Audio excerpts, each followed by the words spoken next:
Penyakit mulut dan kuku adalah penyakit yang menyerang pada ternak yang disebabkan oleh virus dengan jenis tipe virus RNA virus. Seperti yang kita ketahui, tipe virus ini adalah virus yang mudah bermutasi dan penularannya juga sangat cepat sebesar 99% hingga 100%. Virus tipe A dari family Vicornaviridae genus Aptovirus ini menyerang kepada ternak yang berkuku genap seperti sapi, kerbau, kambing, domba, dan babi melalui arus transportasi daging dan ternak yang terinfeksi. Direktur Kesehatan Hewan Dirjen PKH Kementan Nuryani Zainuddin menyebutkan, PMK merupakan penyakit yang menyerang hewan ternak rentan yang diakibatkan oleh virus. Saat ini telah diidentifikasi terhadap strain virus di mana penanganannya terus dilakukan oleh Kementerian Pertanian, seperti melalui 3 rencana langkah aksi upaya pengendalian penyakit PMK. Saat ini pemerintah sudah melakukan berbagai upaya-upaya di dalam pengendalian penyakit PMK ini melalui 3 rencana langkah-langkah aksi. Yang pertama melalui langkah SOS, yaitu melakukan penetapan wabah pada wilayah yang memang sudah terkonfirmasi secara positif. Kemudian yang kedua melakukan pembatasan lalu lintas ternak, karena kita ketahui ini adalah penularannya yang sangat tinggi.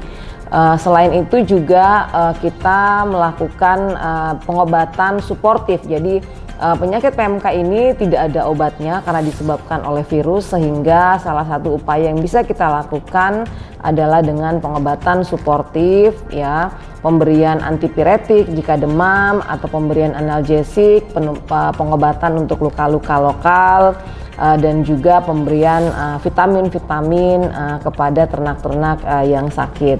Selain itu juga kita melakukan edukasi kepada masyarakat, melakukan komunikasi, informasi dan edukasi terkait dengan penyakit PMK ini dan hal-hal apa saja yang dilakukan oleh para peternak ketika mendapatkan ternaknya mengalami gejala klinis sesuai dengan gejala klinis pada PMK.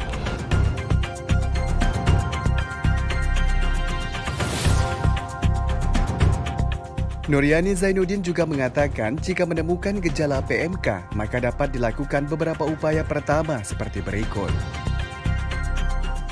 Bagi para peternak yang mengalami atau menemukan gejala klinis, apa upaya yang pertama kali dilakukan? Yang pertama adalah sebisa mungkin mengisolasi ternak yang sakit dengan ternak-ternak yang sehat. Kemudian yang kedua, melaporkan kepada petugas kesehatan hewan setempat terkait dengan adanya dugaan gejala penyakit mulut dan kuku. Kemudian yang ketiga adalah membatasi lalu lintas baik itu orang, kemudian kendaraan ataupun ternak sendiri begitu ke dalam kandangnya untuk mencegah penularan yang lebih jauh kepada peternakan yang ada di sekitarnya. Selain itu juga bisa dilakukan dengan melaporkan kepada petugas kesehatan hewan, maka bisa dilakukan pengobatan suportif yang tadi kami sampaikan. Lebih lanjut, terkait dengan 2 bulan lagi akan dilaksanakan Hari Raya Idul Adha, Nuryani Zainuddin mengatakan pemerintah sudah menyiapkan beberapa langkah strategis ketersediaan hewan ternak. Yang pertama adalah melihat atau mengidentifikasi terkait dengan ketersediaan ternak yang ada di wilayah tersebut. Nah, jika ketersediaan mencukupi, maka diharapkan bahwa ketika merayakan Idul Fitri atau Idul Kurban diupayakan semaksimal mungkin untuk mengambil ternak yang ada di dalam wilayahnya, terutama untuk daerah yang tertular. Kemudian jika memang terjadi kekurangan ya terkait dengan ketersediaan yang ada di dalam wilayah tersebut, maka perlu dilakukan support terkait dengan ternak yang berasal dari daerah yang bebas. Kemudian diharapkan juga pada saat melaksanakan Idul Kurban untuk melakukan pemotongan hewan kurban di rumah potong hewan yang tentunya nanti diawasi oleh petugas kesehatan hewan. Direktur Kesehatan Hewan Kementerian Pertanian ini juga menegaskan bahwa berdasarkan informasi dari Badan Kesehatan Hewan Dunia, maka penyakit mulut dan kuku bukan merupakan resiko bagi kesehatan masyarakat. Nuryani juga mengatakan berdasarkan beberapa pengalaman di berbagai negara yang mengalami kejadian yang sama terkait dengan penyakit PMK, maka vaksinasi merupakan jalan terbaik untuk mengembalikan negara kita menjadi bebas PMK seperti pada tahun 1990.